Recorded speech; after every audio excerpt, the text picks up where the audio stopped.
Welcome class 12th। Start करते हैं हमारा next topic, very very important topic, Kirchhoff's laws या किरचॉफ्स रूल्स। ये रूल किसने बताए थे? जर्मन फिजिसिस्ट किरचॉफ्स ने बताए थे फॉर कॉम्प्लिकेटेड सर्किट्स। जो कॉम्प्लिकेटेड सर्किट्स हैं, या इसका जो सबसे इंपॉर्टेंट नेम है वो है इसका मॉडिफाइड ओम्स लॉ, या हम इसको ये भी कह सकते हैं कि एक्सटेंडेड ओम्स लॉ। इसने ओम्स लॉ को एक्सटेंड किया था कॉम्प्लिकेटेड सर्किट्स के लिए। कॉम्प्लिकेटेड सर्किट क्या होते हैं बेटा? जैसे मान लो यहां पर मैं कोई सर्किट ड्रॉ कर रहा हूं, ये इस टाइप का जो सर्किट है, इसके अंदर काफी सारे सेल्स भी लगे हुए हैं और कहीं कहीं पर हमारा जो रेजिस्टेंस है वो भी लगे हुए हैं। तो इस टाइप के जो सर्किट है, उन सर्किट के अंदर किसी भी पॉइंट पर ईएमएफ या करंट या वोल्टेज की वैल्यू क्या होगी, उनके बारे में कौन बताता है? हमें किरचॉफ्स लॉ बताता है, किरचॉफ्स रूल बताता है। इसकी कुछ स्पेशल कंडीशंस हैं, कुछ स्पेशल वर्डिंग है, कुछ स्पेशल टर्म्स हैं जिनके बारे में हमें पढ़ना है। सबसे पहले है electric network. Any complicated system of electric conductors, उसको इसने क्या कहा था कि वो इलेक्ट्रिक नेटवर्क होता है। जैसे मैंने यहाँ पे बनाया हुआ है, जो फिगर में शो किया गया है, ये जो सिस्टम है हमारा ए बी सी डी ई और एफ, ये इस एक पूरा का पूरा क्या है? नेटवर्क है। इसके अंदर हम किसी भी पोर्शन में देखें, जैसे एफ सी पोर्शन है, ई डी पोर्शन है, ए बी पोर्शन है, इन सभी पोर्शंस के बारे में इसने हमें बताया था और इसी रूल्स के बारे में हम पढ़ेंगे। वेरी इंपॉर्टेंट है किरचॉफ्स लॉज। इसने दो रूल बताए थे। आज पहला रूल डिस्कस करेंगे, नेक्स्ट वीडियो में हम नेक्स्ट रूल डिस्कस करेंगे। दूसरी हमारी टर्म है junction. Any point where two or more conductors और सर्किट आर ज्वाइन, वो पॉइंट जहां पर to or more circuit join करते हैं। जैसे हमारा पॉइंट लिया सी पॉइंट पे अगर हम देखें तो एफ वाला सर्किट भी जा रहा है, ए और बी का जो सर्किट है वो भी इस पॉइंट पे मिल रहा है। या यहाँ पे जो मैंने फिगर बनाया है उसमें देखिए ए पॉइंट पर इधर से रेजिस्टेंस कुछ करंट आ रहा है, इस पॉइंट से भी करंट आ रहा है। तो ऐसा पॉइंट जहां पर टू और मोर सर्किट मिलते हैं उनको बोलते हैं जंक्शन। सिंपल लैंग्वेज में जैसे हम जंक्शन बोलते हैं जहां पर रेलगाड़ी की काफी सारी लाइंस एक साथ मिलती हों, वो जंक्शन। उसी टाइप से इसने भी कहा था कि जहां पर काफी सारे सर्किट एक साथ मिलते हैं, टू और मोर, उस पॉइंट को हम बोलते हैं जंक्शन। उसके बाद जो तीसरा टर्म थी वो थी लूप और मैश। लूप क्या होता है? Any close conducting path. Close path को इसने क्या बोल दिया बेटा?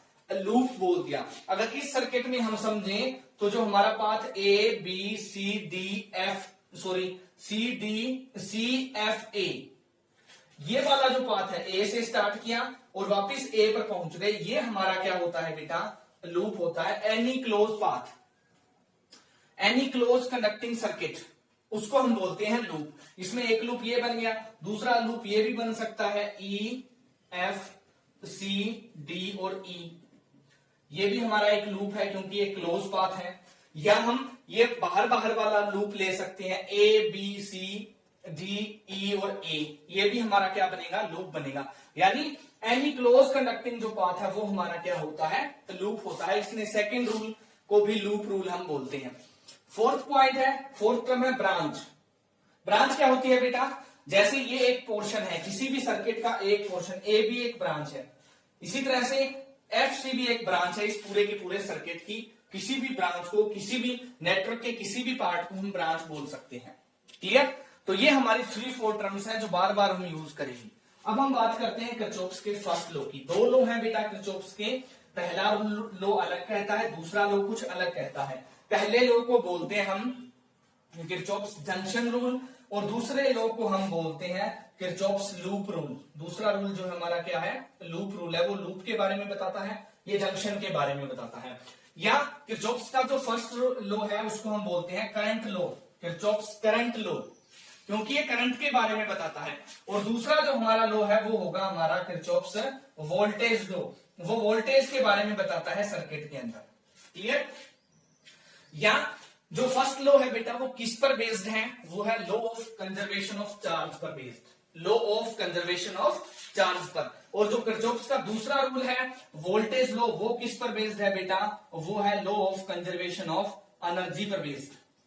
किस पर बेस्ड है वो? Law of conservation of energy पर बेस्ड। और सिंपल लैंग्वेज में हम इनको क्या बोलते हैं, एक्सटेंडेड ओम्स लॉ।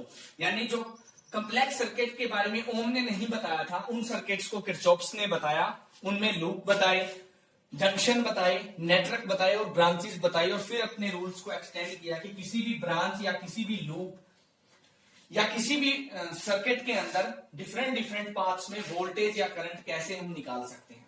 क्लियर? तो पहला रूल क्या है बेटा, पहला रूल है जंक्शन रूल। दूसरा रूल क्या होगा, लूप रूल। फिर से रिवाइज कर रहा हूं, पहले रूल का नाम है किरचॉफ्स करंट लॉ, ये करंट के बारे में बताता है। दूसरे लॉ को हम वो बोलते हैं किरचॉफ्स वोल्टेज लॉ।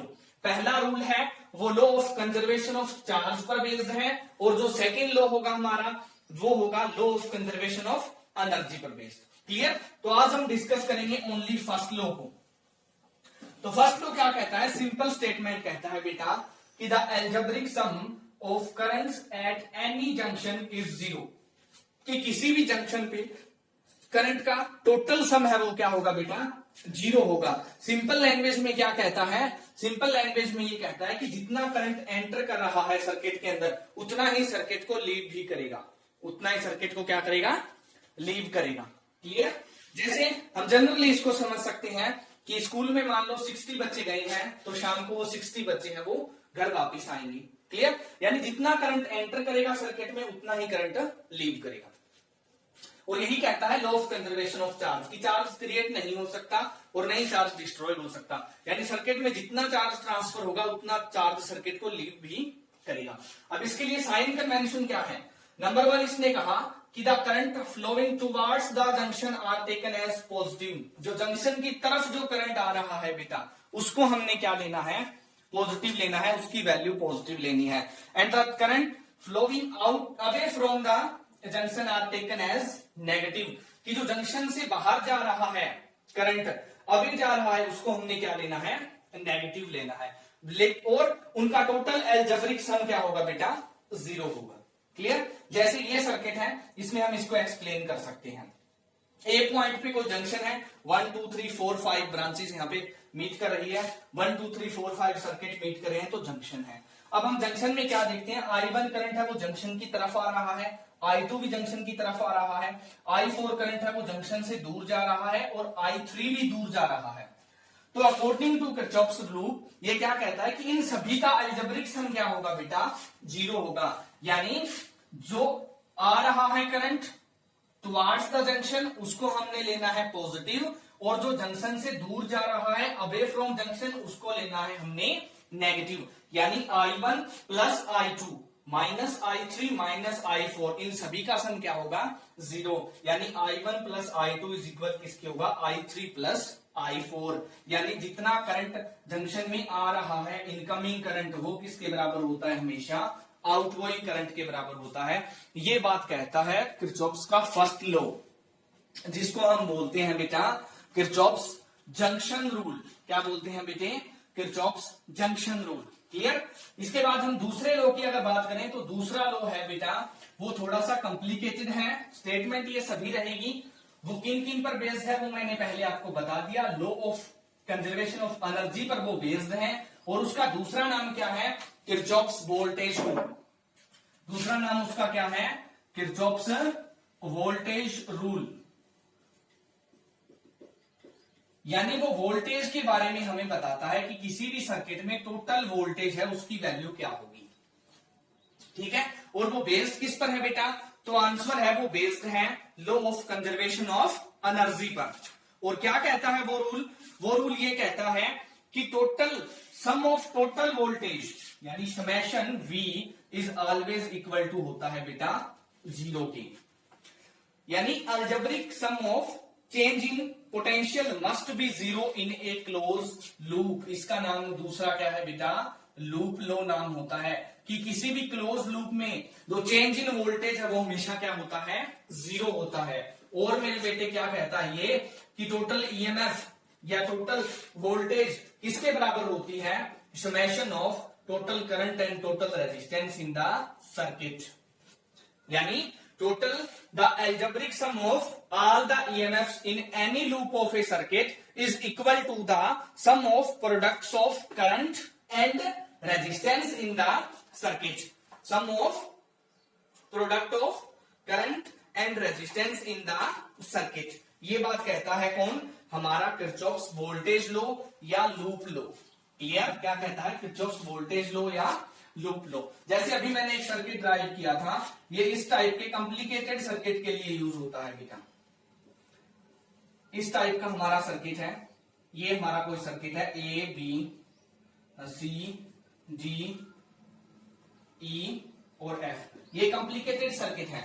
इसमें अलग अलग लूप भी बन सकते हैं, जंक्शन भी है और ब्रांच भी है। ए भी एक ब्रांच है, इसी तरह से एफ सी हमारी ब्रांच है, ई डी हमारी ब्रांच है।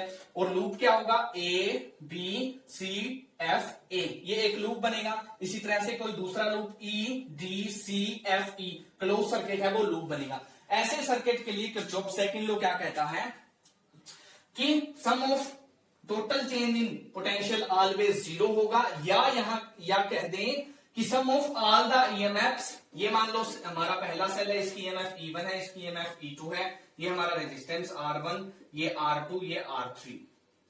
क्लियर? तो ये कहता है कि the sum of all the EMFs of in the circuit या in any loop is equal to the sum of product of current and resistance in the loop। ये loop पे बात करता है बेटा। पहला रूल ओनली जंक्शन पे बात करता है, ये लूप पे बात करता है और वोल्टेज का रिलेशनशिप बताता है करंट और रेजिस्टेंस के साथ। इसीलिए इसका नाम है बेटा किरचॉफ्स वोल्टेज लॉ। और वेरी इंपॉर्टेंट लॉ है ये, वेरी वेरी इंपॉर्टेंट लॉ है। क्लियर? अब इसमें भी साइन कन्वेंशन है, जैसे कि हमने उस रूल में पढ़ी थी। काफी सारी साइन कन्वेंशन है, उसको मैं इंस्टेंटली आपको समझाऊंगा। पहली साइन कन्वेंशन क्या कहता है बेटा कि हमने सबसे पहले लूप के अंदर डायरेक्शन चूज करनी है। सबसे पहले हमने क्या चूज करना है?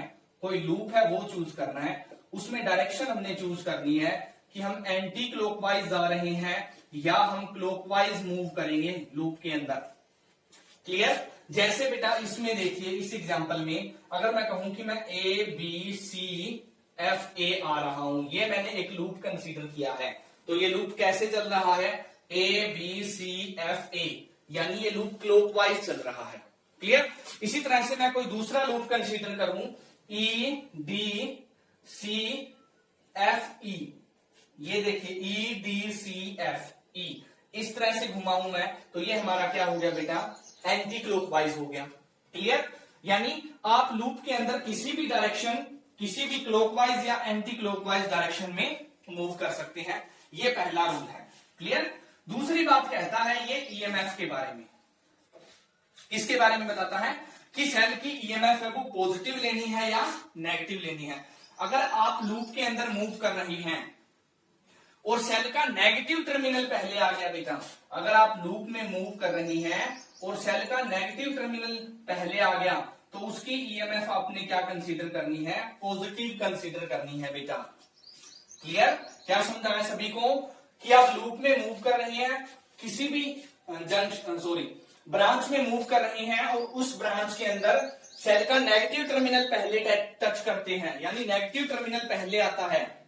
या यूं कहें कि आप ब्रांच में सेल के नेगेटिव टू पॉजिटिव टर्मिनल जा रहे हैं, उस टाइम उसकी ईएमएफ क्या होगी? पॉजिटिव। और अगर सेल का पॉजिटिव टर्मिनल पहले आता है, आप पॉजिटिव से नेगेटिव की तरफ जा रही हैं, तो उस सेल की ईएमएफ क्या लेनी पड़ेगी बेटा? नेगेटिव लेनी पड़ेगी। उस सेल की ईएमएफ क्या लेनी पड़ेगी मेरे बच्चे? नेगेटिव लेनी पड़ेगी। क्लियर? ये बात कौन कहता है? Second rule. और थर्ड रूल हमारा बताता है sum product of current and resistance के बारे में। इसके बारे में बताता है बेटा, product of current and resistance के बारे में। क्या कहता है कि अगर आप करंट की डायरेक्शन में मूव कर रही हैं, जैसे लूप में करंट फ्लो कर रहा है वैसे अगर आप मूव कर रही हैं, तो वो करंट हमेशा क्या लिया जाएगा बेटा? पॉजिटिव लिया जाएगा। क्या लिया जाएगा?